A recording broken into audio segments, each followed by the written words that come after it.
সকালে চা বানানো থেকে ভিডিওটা শুরু করলাম। আজ সংসারে অনেক কাজ করে নিব, তাই সকাল থেকেই ক্যামেরাটা অন করে নিয়েছি। আসসালামু আলাইকুম, আমি পাপিয়া। তো আজকে যে যেখান থেকে যে প্রান্ত থেকে আমার ভিডিওটা দেখছেন না কেন, আশা করি সবাই ভালো আছেন এবং সুস্থ আছেন। আলহামদুলিল্লাহ, আল্লাহর অশেষ রহমতে আমরাও বেশ ভালো আছি। তো ওয়েলকাম করছি সবাইকে নতুন আরেকটি দিনে, আরেকটি ব্লগে। আশা করি আজকের ব্লগ ভিডিওটা আপনাদের কাছে ভালো লাগবে।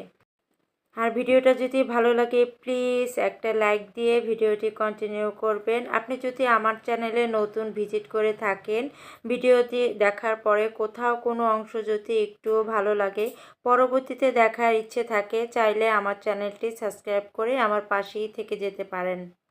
আর পাশে থাকা বেল আইকনটি প্রেস করে দিবেন। এতে করে দেখা যায় আমি যখনই ভিডিও ছাড়ি না কেন আপনার ফোনে নোটিফিকেশন পৌঁছে যাবে, আর সেটা সময় সুযোগ করে আপনি দেখে নিতে পারবেন। আর এই কাজটা যদি আগে থেকেই করে থাকেন, আপনাকে অসংখ্য ধন্যবাদ। মনটাকে ফ্রেশ রাখার জন্য আর সারা দিনের ক্লান্তি দূর করার জন্য চলে এসেছি এক কাপ চা নিয়ে আমার এক টুকরো শান্তির জায়গায়। তো আমার এই ছোট্ট বেলকুনি বারান্দায় বসে চা খাওয়ার মজাটাই কিন্তু আলাদা। আপনাদের সাথে মাঝে মাঝে শেয়ার করি। তো সব সময় কিন্তু আমি এভাবে আমার মনের শান্তির জন্য বসে একটু এক কাপ চা খেয়ে নিই। আমার অনেক প্রিয় আপুরা আছেন যে গাছকে অনেক পছন্দ করেন, সেজন্যই আমার এই গাছের ফুল এবং বেলকুনিটা সবসময় ভিডিওতে আপনাদের সাথে শেয়ার করার চেষ্টা করি। আমার জানা মতে এমন কেউ নাই যে গাছকে ফুলকে ভালোবাসে না। কম বেশি সবাই কিন্তু গাছ এবং ফুলকে অনেক ভালোবাসে। আমি আমার অনেক প্রিয় আপুদেরই দেখে থাকি, তাদের বেলকনিতেও কিন্তু অনেক সুন্দর সুন্দর গাছ আছে, তো দেখতে খুবই ভালো লাগে। এখন কিন্তু 9:30 বাজে, তারপরও দেখতে পাচ্ছেন যে কত রৌদ্র উঠেছে। আর মাশাল্লাহ, ফুলগুলোর কথা কি আর বলবো। তো চা খাওয়ার পরে কতক্ষণ বসে থেকে তারপরে চলে এসেছি আমার সংসারের কাজে। আজকে শনিবার, নাফিসের স্কুল বন্ধ আর নাবিলেরটা খোলা, কারণ এখন থেকে নাফিজের শনিবারে ক্লাস হবে না, নাবিলের হবে। তো নাফিসের স্কুল বন্ধ থাকলে আমি সবসময় একটু লেট করে উঠি, আর নাবিলের তো অনেক সকালে যেতে হয়, তো ওর সময় ওঠা লাগে না, ও অনেক সকালেই চলে যায়, 7টা বাজে ওর চলে যায় স্কুলে। তো এখন আমি ঝটপট করে আমার সম্পূর্ণ ফার্নিচারগুলো মুছে নিচ্ছি। এগুলো আসলে একদিন দুই দিন পর পরই করা হয়, তো আর একদিন দুদিন পরে যদি এগুলো মুছে না নেওয়া হয় তাহলে দেখা যায় একদম সাদা হয়ে থাকে। তো সবগুলো তো একসাথে পরিষ্কার করা আমার পক্ষে সম্ভব হয় না। আর যেদিন আমি বেশিরভাগই এই কাজগুলো করে থাকি শুক্রবার আর শনিবার, কারণ এই 2 দিন ওদের স্কুল বন্ধ থাকে। আর স্কুলটা বন্ধ থাকলেও আমি অনেক কাজ করে নিতে পারি। আজকে ভাবছি যে বেডশিটটাও চেঞ্জ করে নিব, কারণ অনেক দিন হয়েছে বেডশিটটা চেঞ্জ করে নিই। তো আমি অফ ক্যামেরায় কিন্তু বেডশিটটা চেঞ্জ করে নিয়েছি। মনটা অনেক খারাপ, ভাবছিলাম বাড়িতে যেয়ে 2 দিন থাকতে পারবো, কিন্তু আসলে বেশি দিন থাকা হবে না।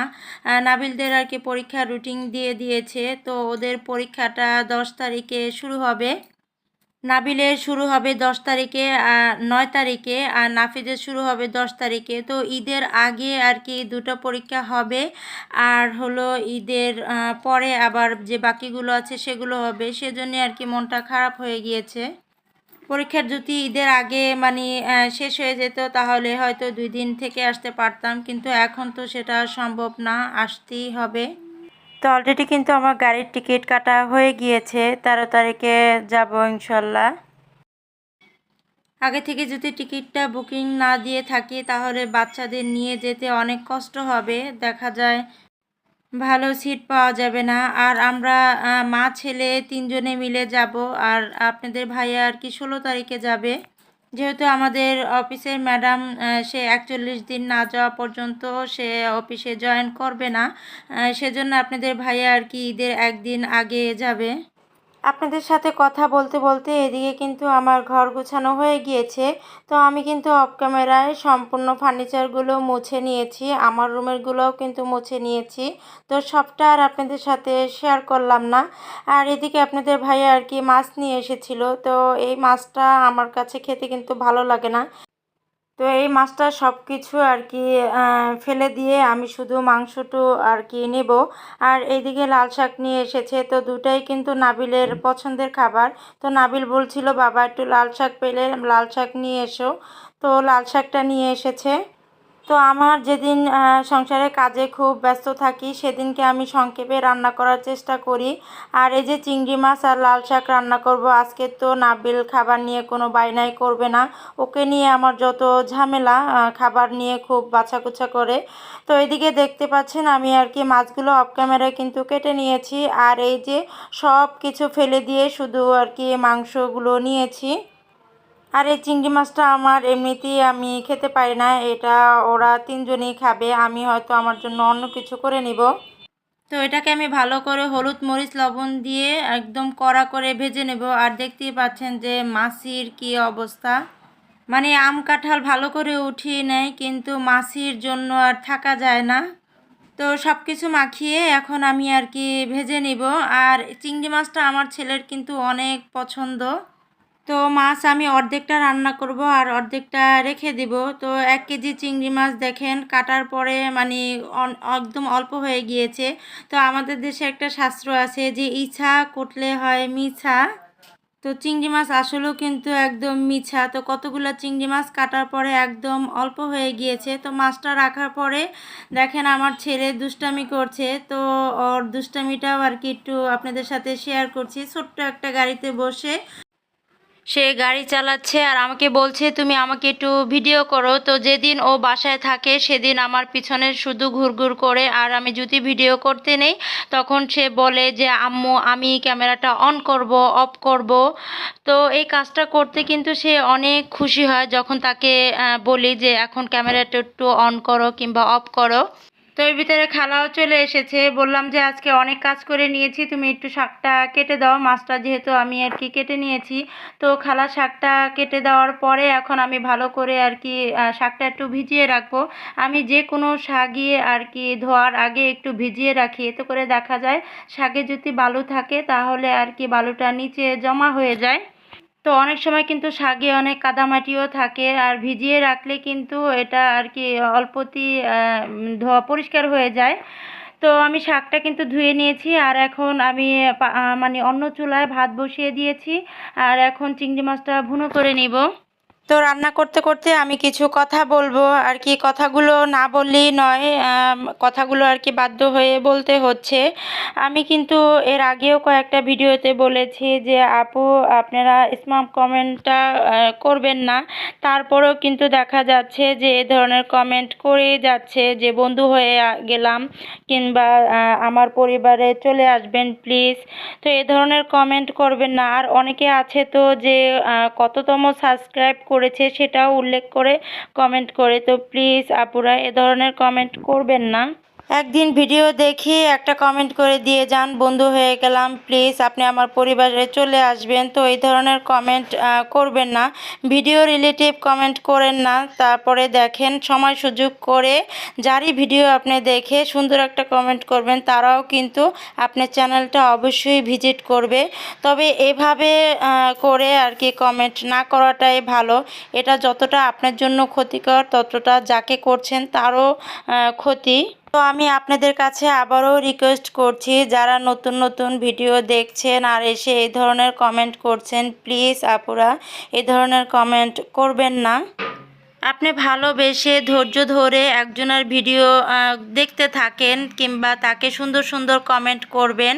তো আপনার এই সুন্দর কমেন্টের কারণেই কিন্তু সে আপনার চ্যানেলটা ভিজিট করতে বাধ্য হবে। তবে এসে হুট করে একদিন ভিডিও দেখি যে বন্ধু হলাম কিংবা এততম সাবস্ক্রাইব করলাম, তো এই ধরনের কমেন্ট করলে কিন্তু সে অবশ্যই আপনার চ্যানেলটা কখনোই ভিজিট করতে যাবে না, কারণ এটা একটা স্প্যাম কমেন্ট হয়ে যায়। যাই হোক, অনেক কথা বলেছি, প্লিজ আমার কথাতে কেউ মন খারাপ করবেন না। আমি ভালোর জন্যই বলেছি, এটা যতটা আপনার জন্য ভালো ততটা আমার জন্য ভালো। কারণ অনেক কষ্ট করে আমি আমার চ্যানেলটা এই পর্যন্ত নিয়ে এসেছি। তো এই ধরনের স্প্যাম কমেন্টের কারণে আমার চ্যানেলে কোনো সমস্যা হোক, এটা অবশ্যই আমি চাইবো না। আর আমি চাই যেন আপনারও কোনো চ্যানেলে এই ধরনের সমস্যা না হোক। হয়তো অনেকে জানে না এই ব্যাপারটা, তাই আজকে আবার একটু বলে দিলাম। আসলে আমিও কিন্তু অত ইউটিউব সম্পর্কে ধারণা নেই, তবে অন্য অন্য আপুদের ভিডিও দেখে অন্ততপক্ষে কিছুটা হলেও আমার আর কি ধারণা হয়েছে। সেই অভিজ্ঞতা থেকে আর কি আপনাদেরও আমি আর কি বলছি। তো এই ধরনের কমেন্ট প্লিজ করবেন না কেউ। আবার অনেকে আছেন ভিডিওটা আর কি একদিন এসে এ ধরনের একটা কমেন্ট করে তারপরে ভিডিওটা টেনে টুনে দেখে নেবেন। তো ভিডিওটা ভালো না লাগলে আপনি স্কিপ করতে পারেন, কিন্তু প্লিজ কেউ ভিডিওটা টেনে দেখবেন না। আমি কিন্তু আমার প্রিয় আপুর দের ভিডিও, যারই ভিডিও দেখি না কেন, ফুল ওয়াচ করার চেষ্টা করি। কারণ কি, একটা ভিডিও করতে অনেক কষ্ট হয়, কারণ আমি নিজে করি, সেজন্যই আর কি অন্যের কষ্টটা বুঝতে পারি। সেজন্য আমি কখনোই কারো ভিডিও টেনে দেখি না, কারণ যদি আমার সময় না থাকে, আমি অন্য কাজে ব্যস্ত থাকি, আমি ঠিকই আর কি মোবাইলটা রেখে ফুল ওয়াচ করার চেষ্টা করি। আর সুন্দর করে একটা কমেন্ট করি। না দেখতে পারলেও আমি তো কানে তো কথাগুলো ঠিকই শুনতে পারছি। ছোট্ট একটা মানুষ, ইউটিউব সম্পর্কে আমার তেমন কোনো ধারণা নেই, তারপরেও অনেক কথা বলে ফেলেছি। সবাই ক্ষমা সুন্দর দৃষ্টিতে দেখবেন। তো এদিকে কথা বলতে বলতে কিন্তু আমার রান্নাটা হয়ে গিয়েছে। তো চিংড়ি মাছটা আমি এখন বাটিতে ঢেলে নিচ্ছি।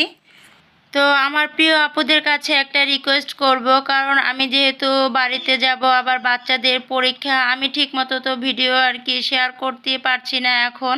আর বাড়িতে গেলেও হয়তো অনেক আপুদের ভিডিও দেখতেও পারবো না, আর আমি নিজেও মনে হয় শেয়ার করতে পারবো না। তবে দু একটা হয়তো চেষ্টা করব আপনাদের সাথে শেয়ার করার জন্য। তো একটা রিকোয়েস্ট করছি যে ছোট্ট বোনটাকে কেউ ভুলে যাবেন না। আজকে আমার কথাগুলো একটু অন্যরকম শোনা যাচ্ছে, তো প্লিজ কষ্ট করে একটু শুনে নেবেন। আর আমি এখন টেবিলে খাবারগুলো পরিবেশন করে নিয়েছি। তো এখন আমি আর কি রান্নাঘরটা একটু ক্লিন করে তারপরে আমি গোছলে যাব। আর রান্না শেষে আমি সব সময় চেষ্টা করি যে এই জিনিসগুলো প্রতিদিনই আর কি মুছে রাখার চেষ্টা করি, এতে করে দেখা যায় একটু ময়লাটা কম হয়। তো আমি চুলাটাও মুছে নিয়েছি। আজ ভিডিওর শেষ পর্যায়ে চলে এসেছি। তো আমার কথাও কাজে যদি কোনো ভুল ত্রুটি হয়ে থাকে, প্লিজ ক্ষমা সুন্দর দৃষ্টিতে দেখবেন। সবার সুস্বাস্থ্য কামনা করে নেক্সট ভিডিও দেখার আমন্ত্রণ জানিয়ে আজ এখানেই বিদায় নিচ্ছি। আল্লাহ হাফেজ। আসসালামু আলাইকুম।